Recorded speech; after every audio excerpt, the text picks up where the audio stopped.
Hi మిత్రులారా, బాగున్నారా? ఈరోజు మీకోసం మేమొక చక్కటి కథ తీసుకొచ్చాం. అవును, వినడానికి సిద్ధంగా ఉన్నారా మరి? సరే, అయితే మొదలు పెడదాం. అనగనగా ఒక అందమైన సరోవరముండేది. ఓ, హా, ఆ సరోవరంలోని నీళ్లు అద్దంలా మెరిసిపోతూ ఉండేవన్మాట. అందులో రకరకాల చేపలు, తాబేళ్లు అన్నీ కలిసిమెలిసి ఉండేవన్నమాట. వాటిల్లో హ్మ్, 3 చేపలుండేవి. అవి మంచి స్నేహితులు. చాలా మంచి స్నేహితులు. అందులో మొదటి చేప పేరు ప్రజ్ఞ. ఓ, ప్రజ్ఞ. దాని శరీరమంతా వెండి రంగులో మెరిసిపోతూ ఉంటుంది. దానికి చాలా ముందు చూపెక్కువ. అంటే ఏదైనా ఆపద రాకముందే పసిగట్టేస్తుంది గదా. కరెక్ట్. ఇక రెండో చేప పేరు బుద్ధి. పేరుకు తగ్గట్టే చాలా తెలివైందయ్యుంటుంది. అవును, బంగారు రంగులో ఉంటుంది, ఇంకా చాలా తెలివైంది. ఆపద వస్తే తన ఉపాయంతో బయటపడగలనని దాన్నమ్మకం. సరే, మరి మూడో చేప? మూడో చేప పేరు ఆలస్యం. హ్మ్. అది నీలం రంగులో ఉంటుంది. పేరు వింటేనే అర్థమవుతుంది. అవును, చాలా బద్ధకస్తురాలు. ఏది జరిగినా మన అదృష్టం, మన విధి అనుకుంటుంది. అంటే అంత వదిలేస్తుందన్నమాట. హ్మ్, అచ్చమలాగే. సరే, ఒకరోజు ఏమైందంటే ఏమైంది? 2 జాలర్లు అంటే చేపలు పట్టేవాళ్ళు ఆ సరోవరం దగ్గరకొచ్చారు. ఓ, వచ్చి ఆ సరోవరాన్ని చూసి, అబ్బబ్బా, ఈ చెరువులో ఎన్ని చేపలున్నాయో, అన్ని పెద్ద పెద్దవిగా కూడా ఉన్నాయి అనుకున్నారు. వాళ్ళు మాట్లాడుకోవటం ఈ చేపలు విన్నాయా? విన్నాయి. వాళ్ళేమన్నారంటే, ఈ రోజుకి చీకటి పడుతోంది, మనం రేపుదయాన్నే వచ్చి వీటన్నింటిని పట్టుకుందాం అని మాట్లాడుకుని వెళ్ళిపోయారు. అయ్యో, ఈ మాటలు వినగానే మన 3 చేపలు భయపడిపోయి ఉంటాయి కదా. అవును. వెంటనే ప్రజ్ఞ ఆ వెండి చేప తన స్నేహితుల దగ్గరకొచ్చింది. వచ్చి ఏమంది? మిత్రులారా, విన్నారా? జాలర్లు రేపు రాబోతున్నారు.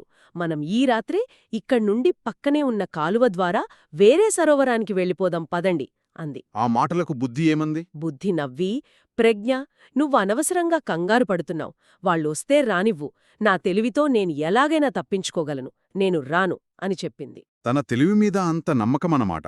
అవును. ఇక ఆలస్యం వంతు వచ్చింది. అదేమంది? ఏది జరిగితే అది జరుగుతుందిలే అని ఉంటుందా? అచ్చం అదే అంది. ప్రతిదానికీ భయపడి పారిపోతే ఎలా? మన అదృష్టంలో ఏది రాసిపెట్టే ఉంటే అది జరుగుతుంది. నేను కూడా రాను అంది బద్ధకంగా. ప్రజ్ఞకి చాలా బాధ కలిగి ఉంటుంది. చాలా చెప్పి చూసింది, కాని వాళ్ళిద్దరూ వినలేదు. దాంతో ప్రజ్ఞ ఒంటరిగానే ఆ రాత్రికి రాత్రే కాలువ గుండా ప్రయాణించి వేరే సురక్షితమైన సరోవరానికి వెళ్ళిపోయింది. తర్వాత రోజు పొద్దున్నే జాలర్లు వచ్చేచారా? వచ్చేశారు.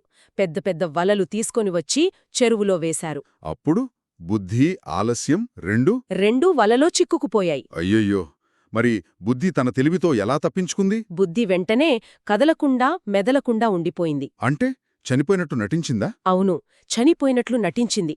జాలర్లు గలని బయటకు లాగి చేపలన్నీ బుట్టలో వేస్తుంటే ఆ. బుద్ధిని చూసి అరే, ఈ చేప చచ్చిపోయిందే అనుకుని దాన్ని తీసి నీళ్లవైపు విసిరేశారు. అంతే, అది వెంటనే నీళ్లలో పడి ఈదుకుంటూ పారిపోయింది. అవును, తన తెలివితో ప్రాణాలు కాపాడుకుంది. మరి పాపం ఆలస్యం? ఆలస్యం ఏమీ చేయలేకపోయింది. బద్ధకంగా అటూ ఇటూ చూస్తూ వలలోనే ఉండిపోయింది. జాలర్లు దాన్ని పట్టుకుని వాళ్ల బుట్టలో వేసుకుని తీసుకెళ్ళిపోయారా? అవును, పాపం ఆలస్యం జాలర్లకు దొరికిపోయింది. ఆ తర్వాత బుద్ధి కూడా ఆ కాలువ ద్వారా ప్రజ్ఞ ఉన్న సరోవరానికే వెళ్ళిందా? అవును, అక్కడికే వెళ్ళింది. ఇద్దరూ కలుసుకున్నారు. కాని వాళ్ల స్నేహితుడు ఆలస్యం గురించి తలుచుకుని చాలా విచారించారు. అప్పుడు ప్రజ్ఞ అంది కదా, ఏమని? చూశావా, ముందు చూపు, తెలివితేటలు ప్రాణాలను కాపాడతాయి. కాని బద్ధకం, ప్రతిదీ విధిమీద వదిలేయడం ప్రమాదానికి దారితీస్తాయి అని. నిజమే.